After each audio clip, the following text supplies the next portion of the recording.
I am Ferdinand Marcos, and I am the President of the Republic of the Philippines. I stand today on behalf of 110 million Filipinos.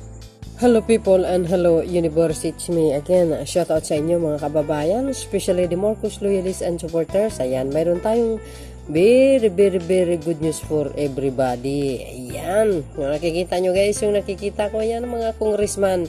Isa na dyan po ang dating secretary ng DSWD at ngayon ay congressman na si Congressman Erwin Tulfo. Dahil alam nyo naman mga kababayan, yung rally dyan sa Liwasan ay binatikos ni dating Pangulong Digong si Pangulong Marcos Jr. yung pasyal-pasyal. Diba? Alam nyo, ang tingin ko to si Digong super ang inggit. Kasi hindi nagawi dyan sa Europe mga kababayan nung siya ay naging Pangulo. Hindi siya imbitado. Bakit? Kasi po hindi po siya welcome. Kaya yung kanyang mga state visit bilang lang sa kamay. Kasi hindi siya welcome sa mga iba't ibang bansa. Ang welcome lang doon, Russia at saka China lang. Aywan ko the rest. Basta sa part ng Europe, Amerika, hindi talaga siya welcome. Ngayon ko lang talaga knows. Ayan po ay binunyag ni Congressman Erwin Tulfo. Kasi ba naman, ito si Digong, palaaway. Yung mga malalaking bansa, inaway niya, katulad ng Amerika. Ayan, ano ba pinagsasabi niya? Hindi kayo naloka? At hindi lang po yan mga kababayan, syempre dinipinsahan nila ang Pangulo sa kanyang mga travels. Ito yung schedule ko, saan yung pasyal? This is my schedule for today. Where's the paseo? Wala. Yung kasama ko niyo kami, we don't make pasyal. Even in the places that I know or I've spent a lot of time with, hindi ko napupuntahan yung mga dati kong pinupuntahan. Because we're here to do this. And as to the other comments, confused kasi ako sa KPRRD, papalit-palit So I'll have to examine it further, read it kasi very quick ko lang narinig ang balita, kanyang mga remarks. So we'll tignan ko muna kung ano ba talaga yung sinabi niya para maintindihan ko dahil hindi ko talaga naintindihan kasi parang naiiba bawat salita niya iba So we'll try to make sense of it. Sir, magbe-birthday po si President Duterte sa March 28. Meron po ba kayong birthday wish or message for your predecessor, sir? Well, yes, we will of course wish him a happy birthday and many happy returns at talaga namang that is tayong mga Pilipino ginagalang natin yung mga very important occasions na ganyan. I told you before, that is although there is an official greeting from the office of the president, there will also be a greeting personal ko namang kilala si PRRD. So like I've told you many times before, hindi ako na member personal. Para sa akin hindi naman madali pero nahihiwalay ko yung trabaho at saka yung personal. So I don't see problem there. Alam nyo si Pangulong Marcos Jr. kahit nag-travel siyan, hindi po pasyal-pasyal. Hindi naglalaro or titingnan lang ang views, no. Napakahiktik ang schedule niya actually mga kababayan. Yan po ay business minded si Pangulong Marcos Jr. Yan kasi talagang nanliligaw siya at nanghihikayat siya ng mga foreign investor para lang mag-invest sa Pilipinas. Mga kababayan, lahat ng mga nakuha niyang invest talagang marami siya nakuha actually. Ang pinakamalaking nag-invest sa Pilipinas ang Germany. I-search niyo para maniwala kayo, no? At yung iba naman siguro umatras dahil gawa nung hindi gusto yung patakaran natin pagdating sa economic provision dahil alam nyo yung restriction yan kailangan matanggal, kaya nga yan ang panawagan ni Pangulong Marcos Jr. Baguhin no? Kaso lang itong mga salot sa lipunan hindi nila naintindihan ang economic provision lang ang pinagpipilit nila. Isasama daw yung political provision. Hindi kayo naloka. Mga buplaks talaga mga pag-uutak itong mga alipores ni Pentanol, Pentanol team, no? So dahil dyan mga kababayan, talagang pinagtanggol ang ating mahal na Pangulo sa kanyang mga travel kung ano ba ang ibig sabihin ang kanyang pagta-travels. Yung mga buplakers na mga anti-Marcos, lalo na mga DDS na bastos, hindi nila naintindihan. Kasi pag inggit, pikit. Nga. So yun guys, panoorin nito para kompleto Ricardo. No, si Congressman Garin at si Congressman guys, ni Congressman Torpo at yung isang congressman natin. Congressman Reyes. Ayan. See you again guys on my next upload video. Bye. And babus. Bato-bato sa langit, ang tamaan wag magalit. Tuloy-tuloy ang suporta sa ating mahal na Pangulong Marcos Jr. Babus. Iba-iba ho yung strategy ng bawat administrasyon. Papansin natin, GMA sinasabi din na maraming mga biyahe. Hingi lang po ng reaction sana doon sa sinabi ni dating Pangulong Duterte na parang sabi niya naglalakwatsa lang daw si Presidente abroad.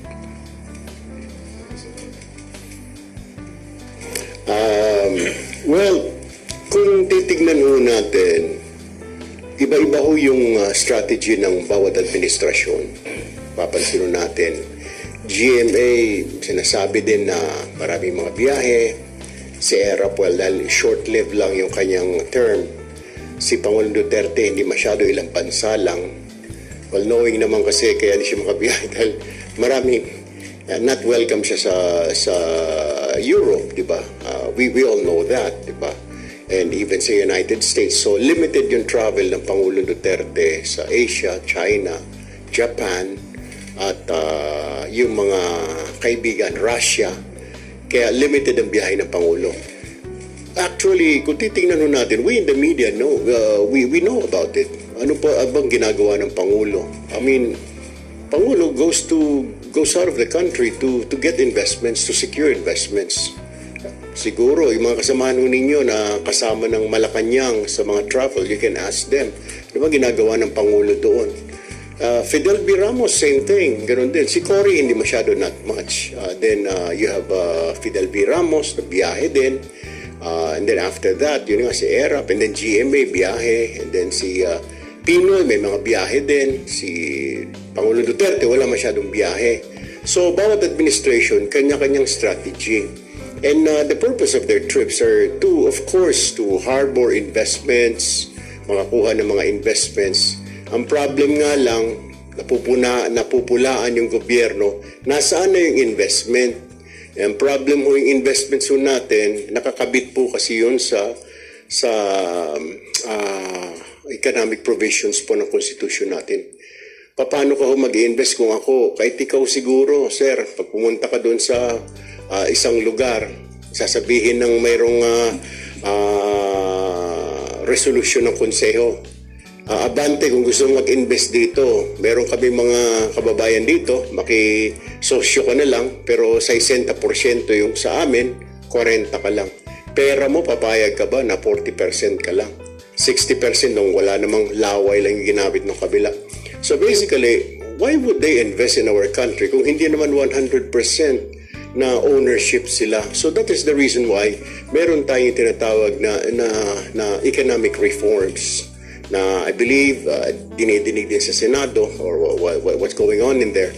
So, going back to your question na bakit maraming biyahe, kanya-kanya hong diskarte. Hindi na naman ho si Pangulong Marcos ang may ganong klaseng biyahe po. May mga previous administrations po before him na marami din pong biyahe. Yun lang po. Pasyal nga ba? Globalization is actually the key in every leader who would like to manage his country. Hindi kasi pwedeng isang isla tayo at yung Pilipinas ay nakakahon na hindi pwedeng makipag-usap sa ibang mga bansa.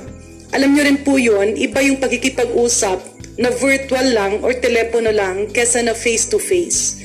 Kakibat kasi nung biyahe ay ang pag-uusap ng harap-harapan kung saan nagkakaroon ng official discussions. Kung ikaw ay isang negosyante at pumasok ka sa isang bansa, syempre pwede kang, sabihin na natin, pwede kang mabudol Kasi pa hindi mo alam kung official ba o tama ba yung kausap mo. So the opportunity of government officials going to one country, discussing it with bilateral government institutions, dun mo makikita na nabibigyan ng guide yung mga gustong pumasok sa Pilipinas at yung mga Pilipino naman naghahanap ng possible collaboration with other countries. Alam nyo, madali kasing magbintang at mahirap na palaging sumasagot yung nakasabak sa trabaho. Let's put the situation na dalawang parte.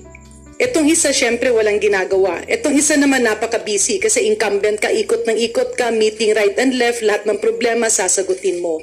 So, on one side, you will have all the time to criticize the current administration. On the other side naman, itong mga administrasyon, kesa nagugulin mo or ubusin mo yung panahon mo para sagutin ito, mas gugustuhin mo magtrabaho na magtrabaho. So the way things are going, hindi ba mas maganda para sa ating mga Pilipino na yung ating mga leaders ay suportahan ang bawat isa? Because when we hit government, when we keep on criticizing government without putting forward the proper solutions, ang babagsak niyan hindi yung presidente, kundi ang taong bayan. And I have high respect for our former president. Minsan kasi hindi ko rin alam, baka joke niya lang yon. Pero mahirap rin kasi yung ganung joke kapag opisyal naman yung tinatamaan. Now, kung hindi lumalabas ang ating mga opisyal at kung hindi makikipag-usap ang presidente sa iba't ibang mga bansa, especially when you go there and you don't only talk to the president but you endorse tasks to other officials and to other stakeholders, pagbalik kasi nun, dun pumapasok yung lahat ng staff work. So if you don't initiate that relationship, anong mangyayari sa Pilipinas? Napakaliit natin ikumpara sa ibang bansa. Napakaparami pa nating islands, so mas mahirap yung cost on managing the economy of a multiple island country. Kaya kailangan natin yung mga kasangga. And when you get allies, when you talk to allies, yan ay solusyon para sa mga problema. Ang globalization ngayon is not a desire. It's already a need. If you don't liaise and talk to other countries, if you don't partner and foster relationship with other countries, mas lalo kang may iwan. At bilang presidente, kung payagang mong maiwan ang Pilipinas, nako, talaga namang magagalit si Juan at si Maria de la Cruz sa'yo. So I believe maybe it was a joke out of the former president's mouth, or if he was serious, maybe it's a political statement. And I think politics should be left behind for the moment kasi mas marami tayong problema at mas marami tayong challenges post-pandemic. Tama, Congressman Garin. Yan, dapat, ganun. Gusto pong dagdagan yung nabanggit po ng mga kasama natin, si Kong Erwin and Kong Janet. Tama po si Kong Erwin dyan. Kanya-kanyang diskarte yan ng Pangulo. And isipin lang naman po natin, yung gustong ma-attain o gustong gagawin ng presidente natin is pumunta sa ibang bansa para ipakita na yung Pilipinas handa yan makipag-ugnayan, para ipakita na ang ating bansa ay ready para sa mga gantong investments, partnerships. Mahalagang bagay din po. No, if no man is an island, no country is an island. Even if we had 7,000 islands, we are one global family din naman po. Na kailangan natin ng respectful discussion, respectful transactions. At sa atin naman po, and I said this before nung previous press statement po natin, yung presidente po natin, he is our chief salesman. Correct. Sa kanya, he is the face of the country. And dapat ipamukha niya na we are a country that is ready to go and coordinate yung makipag-ugnayan po sa ating mga karating na bansa, even as far as Germany. And tayo naman po dito, kailangan na naman nating suportahan yung presidente natin na kung siya yung muka ng produkto na yung Pilipinas, we support him na sigurado maganda yung produkto natin. Tama. Na yung mga tamang infrastructure natin, yung mga legislation po na ginagawa natin dito, yun po ang pagsuporta dito sa presidente natin na, again, he is the chief salesman natin sa na pinapaharap natin sa mundo. And tingnan po natin, no? Every president, kanya-kanyang diskarte. Sa kanya, maraming trips. Pero sa lahat ng trips po na pinupuntahan ng ating mahal na Pangulo, palagi mainit na pagtanggap ng hindi lang ng any Filipino community na nandun, pati yung mga counter dignitaries nila or counter government officials na nakipag-ugnayan sa kanila. Yung pag pumunta sila doon, palagi nakangiti, palagi nga maganda, firm yung handshake. Hindi yung mga tipong pag pumunta doon, iichipuera na lang, yung parang hindi pinapansin. Tayo pinapansin na po ngayon. Kasi pinapakita niya na we are ready to face the world na with full dignity and with full respect din for all of our other brother countries, sister countries po sa mundo. Correct. Yun lang po.